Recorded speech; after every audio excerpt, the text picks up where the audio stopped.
आउज़ुबिल्लाहि मिनश्शैतानिर्रजीम बिस्मिल्लाहिर्रहमानिर्रहीम अस्सलामु अलैकुम। इंशाल्लाह उम्मीद करता हूँ कि आप सब लोग खैरियत से होंगे।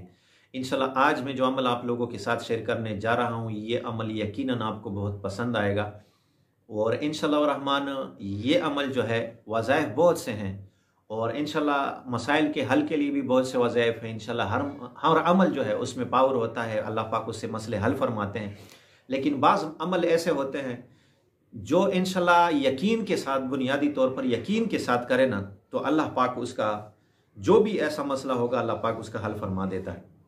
तो आज का जो अमल है ये यकीनन आपने यकीन के साथ करें और इस अमल को करें हर मसले के लिए। वो मसला जो बिल्कुल आपको नामुमकिन लगे, वो मसाइल जिसका आपको हल नहीं मिल रहा, वो मसाइल जो बिल्कुल अटक गए हैं, इंशाल्लाह रहमान वैसे भी ये अमल है जो है ना नवाफिल वाला, तो अल्लाह पाक हर मसले का हल नमाज में रखा है। ये तो बिल्कुल हदीस में आया है, हुजूर सल्लल्लाहु अलैहि वसल्लम ने फरमाया कि हर मसले का हल जो है वो नमाज में मौजूद है। हत्ता हुजूर अलैहिस्सलातु वस्सलाम खुद भी जब भी कोई भी सख्त अमर पेश आता तो हुजूर अलैहिस्सलाम नमाज की तरफ मुतवज्जह होते। तो नमाज में तो वैसे भी पावरफुल असर अल्लाह पाक ने रखा हुआ है। मुसलमानों का मजबूत हथियार, मुसलमानों के हर मसले का हल, मुसलमानों का अल्लाह से मांगने का जो बुनियादी चीज़ है ना इबादत में से, वो नमाज है। तो अल्लाह पाक तो है ना नमाज के ज़रिए तो अल्लाह पाक हर मुसलमान का वैसे भी मसला हल फरमाते हैं। लेकिन आज का जो अमल है, अगर कोई भी सही तरीके से इस अमल को करता है ना, अल्लाह पाक उसका ये अमल ज़ाया नहीं करेगा, बल्कि जो भी करेगा इंशाल्लाह रात ही नहीं गुजरी होगी, अल्लाह पाक ने आपका मसला हल कर दिया होगा। तो बड़ा ही मुजरब अमल है। इस नवाफिल को आपने समझना है और उसी तरीके से करना है। थोड़ा करने में आपको दिक्कत होगी, समझने में आपको दिक्कत होगी, लेकिन आपने करना है। इस वीडियो को तवज्जो ध्यान के साथ देखें। तो ये आपको मैं बताने जा रहा हूँ, आपने पहले 4 रकत नफल की नियत करनी है। 4 रकत नफल की आपने स्वलात हाजत की नियत करनी है, ठीक है। 4 रकत नफल पढ़ने हैं। तो आपने जब नफल शुरू किया तो सूरत फातिहा अलहम्दु जब आपने पढ़ी पहली रकत में, ठीक है, उसके बाद आपने सूरत फातिहा के बाद अलहम्दु पढ़ने के बाद आपने सूरत फातिहा पढ़ी। उसके बाद आपने ये आयत व उफ़व्विदु अम्री इलल्लाह, ये आयत सिर्फ इतनी, व उफ़व्विदु अम्री इलल्लाह, व उफ़व्विदु अम्री इलल्लाह, ये अल्फाज आपने 100 मरतबा पढ़ लेने हैं। कितने पढ़ने हैं? 100 मरतबा। फिर आपने जो है ना उसके बाद जो है आप रुकू की तरफ जा सकते हैं। फिर आपने पूरा इसी तरह 1 रकत पूरा किया, सजदे किए, फिर आप खड़े हुए दूसरी रकत के लिए। दूसरी रकत भी आपने सूरत फातिहा पढ़ी। सूरत फातिहा पढ़ने के बाद आपने फिर से सूरत फातिहा के बाद आपने ये आयत अला इलल्लाह तसीरुल उमूर, ये आपको स्क्रीन पर दिखाई दे रहा है, अला इलल्लाह तसीरुल उमूर, ये आयत जो आपको स्क्रीन पर दिखाई दे रही है, इसी आयत को आपने फिर 100 मरतबा पढ़ना है, ठीक है। यानी हम और आप जब नमाज पढ़ते हैं तो सूरत फातिहा पढ़ते हैं, उसकी जगह कुल हुवल्लाह पढ़ते हैं, तो उसी जगह पर आपने क्या करना है, ये आयत पढ़नी, अला इलल्लाह तसीरुल उमूर। तीसरी रकत में आपने सूरत फातिहा पढ़ी, उसके बाद आपने 100 मरतबा ये आयत पढ़नी है, नस्रुम मिनल्लाहि व फतहुन करीब, नस्रुम मिनल्लाहि व फतहुन करीब, नस्रुम मिनल्लाहि व फतहुन करीब। उसके बाद आपने चौथी रकत पढ़ी।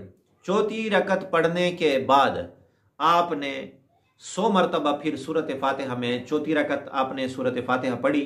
उसके बाद आपने ये आयत चौथी रकत में पढ़नी है, इन्ना फतहना लका फतहम मुबीना, इन्ना फतहना लका फतहम मुबीना। इस आयत को आपने सूरत की जगह 100 मरतबा पढ़ लेना है, ठीक है। इस तरीके से आपने फिर 4 रकत आपके पूरे हुए। इसमें कोई मुश्किल नहीं।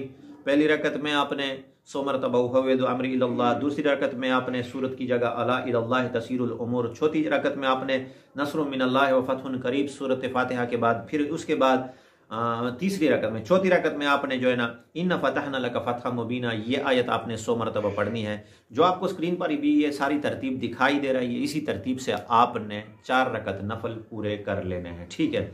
जब आपने सलाम फेरा, 4 रकत पूरे हो गए और आपने सलाम फेर लिया, ठीक है, उसके बाद आपने ये दुआ 100 मरतबा पढ़नी है, गुफरानक रब्बना व इलैकल मसीर, गुफरानक रब्बना व इलैकल मसीर। 100 मरतबा आपने ये तस्बीह पढ़ लेनी है, ठीक है।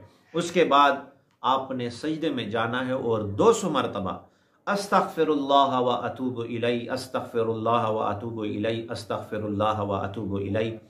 आपने सजदे में जाकर आपने पढ़ना है और उसके बाद अल्लाह जल्ल शानुहू से अपने मकसद के लिए दुआ मांग लेनी है। ठीक है, तो आप इस अमल को इशा की नमाज के बाद कर सकते हो, किसी भी दिन कर सकते हो। ठीक है, किसी भी दिन आप इस अमल को कर सकते हो, इशा की नमाज के बाद आप किसी भी दिन इस अमल को कर सकते हो। बस आपने फिर अपने मकसद के लिए दुआ मांगनी है, इंशाल्लाह रात गुजरी ही नहीं होगी, अल्लाह पाक आपका मसला हल कर देगा।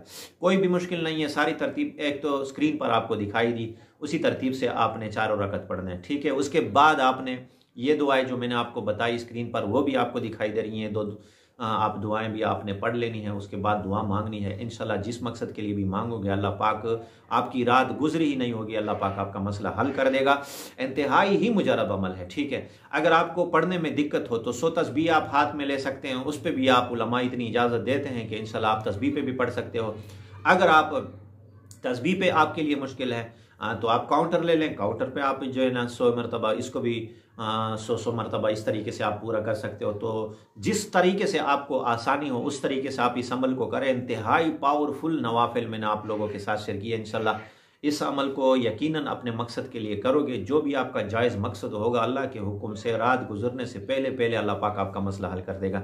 ये वीडियो अगर आपको पसंद है, इसी वीडियो को आपने लाइक भी करना, अगर मेरा चैनल सब्सक्राइब नहीं किया तो सब्सक्राइब भी ज़रूर करें। अगर आपके कोई ऐसे रूहानी या जिस्मानी मसाइल है तो हमारे साथ रब्ता भी कर सकते हैं, रब्ता नंबर आपको स्क्रीन पर दिखाई दे रहा है। इंशाल्लाह जो भी आपके मसले का हल होगा हम वो मसले का हल आपको बता देंगे। इंशाल्लाह उसके मुतालिक जो भी तरीक़ेकार होगा हम वो भी आपका हल इंशाल्लाह करने का जो भी हमें तरीका आता है या जो हमारे पास इल्म है उसके मुताबिक आपके मसले का हल निकालेंगे। वाखिर दावाना अनिल हम्दुलिल्लाहि रब्बिल आलमीन।